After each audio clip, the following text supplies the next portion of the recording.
Office से आया तो राधिका रोज की तरह मेरा चाय पर इंतजार कर रही थी। ये हमारा सालों पुराना नियम था। मैं जब तक फ्रेश होता हूँ राधिका चाय ले आती है। आज चाय का घूंट भरते हुए मैंने उससे पूछा, विपिन से बात हुई? परसों आ रहा है ना? नहीं, कोई फ़ोन तो नहीं आया।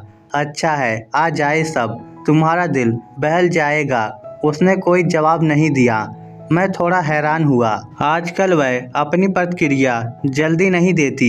मन ही मन पता नहीं क्या सोचती रहती है, पर हाँ, खुश रहती है।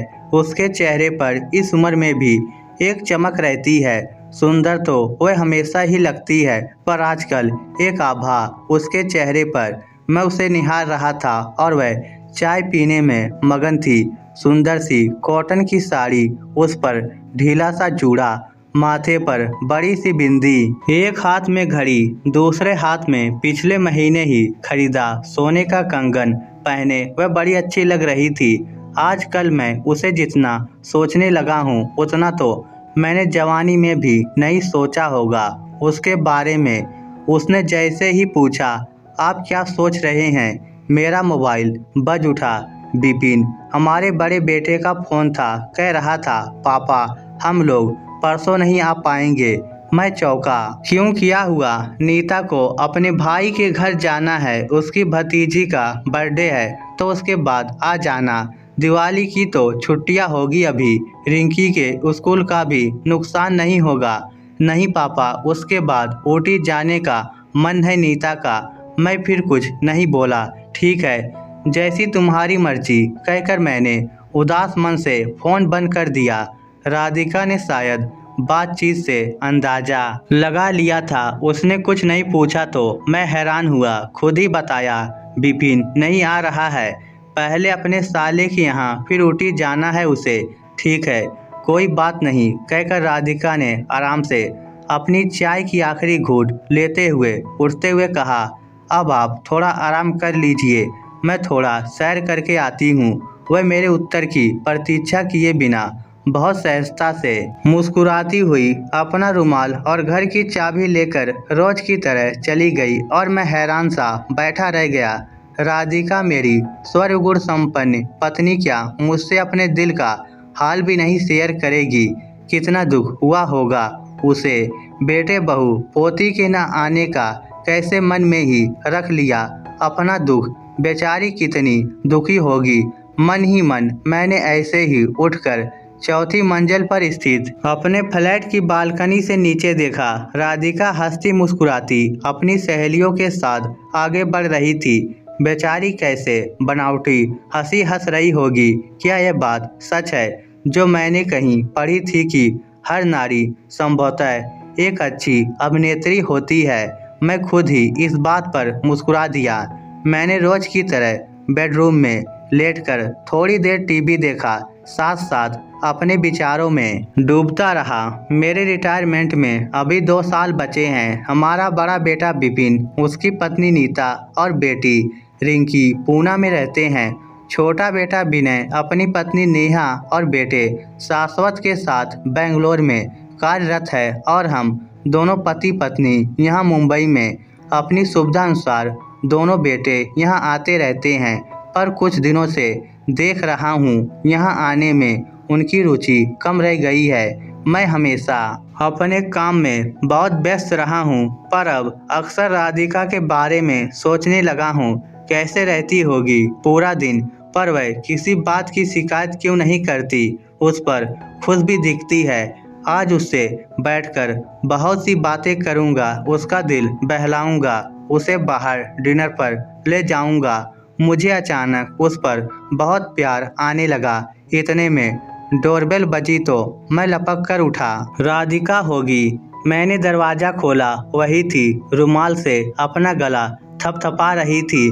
मैंने प्यार से पूछा, गर्मी लग रही है, पानी पियोगी? नहीं नहीं, ठीक है, पी लूँगी। उसने मुंह हाथ धोया, पानी पिया। फिर मैंने कहा, थक गई होगी, आओ थोड़ा लेटकर आराम कर लो। मैं चाहता था वह मेरे पास बैठे, मैं उसका दुख बांटूं।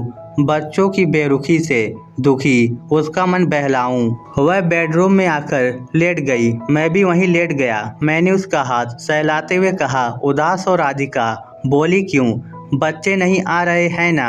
वह आराम से अपना जूड़ा खोलते हुए बोली, अच्छा है नहीं आ रहे हैं। मैं चौंका, क्या कह रही हो? मुझे पता है तुम बहुत दुखी हो, चिंता मत करो, मैं छुट्टी लेकर तुम्हें विनय के घर ले चलूँगा, तुम बिल्कुल उदास मत हो। नरेन, क्या मैं आपको उदास लग रही हूँ? मैं चुप रहा तो वह मेरा हाथ अपने हाथ में लेकर बोली, मैं जरा भी उदास नहीं हूँ। सच कहूँ तो इस बार उनके न आने की खबर से मुझे राहत ही मिली है।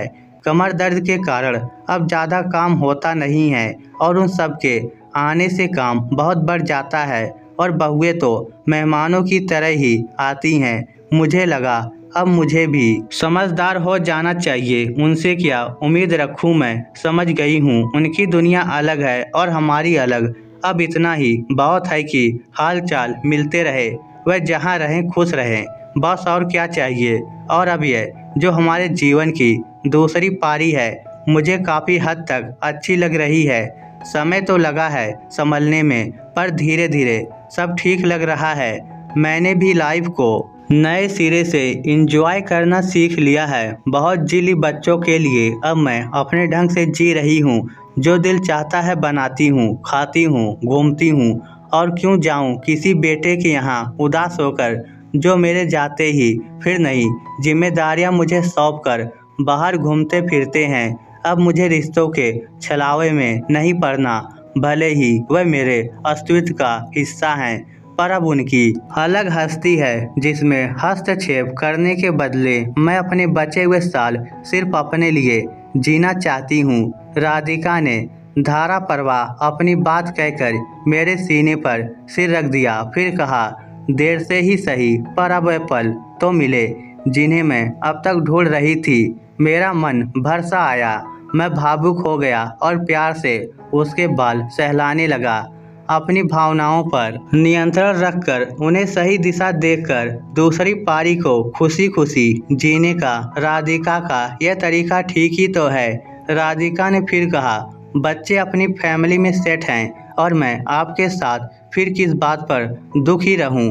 सारी उम्र तो बच्चों की फरमाइशों और सेवा में बिता दी, अब अपने अधूरे शौक पूरे कर रही हूँ। बच्चों की पढ़ाई के खर्चे, उनकी मांगें पूरी करने के लिए अपने लिए कुछ खरीदना मुश्किल होता था, अब तो वार्डरोब भरा है मेरा। बच्चे अपनी दुनिया में खुश और मैं आपके साथ खुश।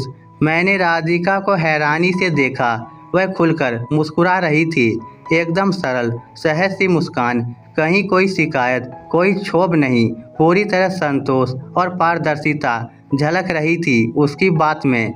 मैं भी हंस दिया, पूछा, आज डिनर पर बाहर चलें? क्यों नहीं, गुड आइडिया, कहकर उसने मेरे कंधे पर सिर टिका दिया। इस स्टोरी को लेकर आपकी क्या राय है नीचे कमेंट करके हमें ज़रूर बताइएगा। धन्यवाद।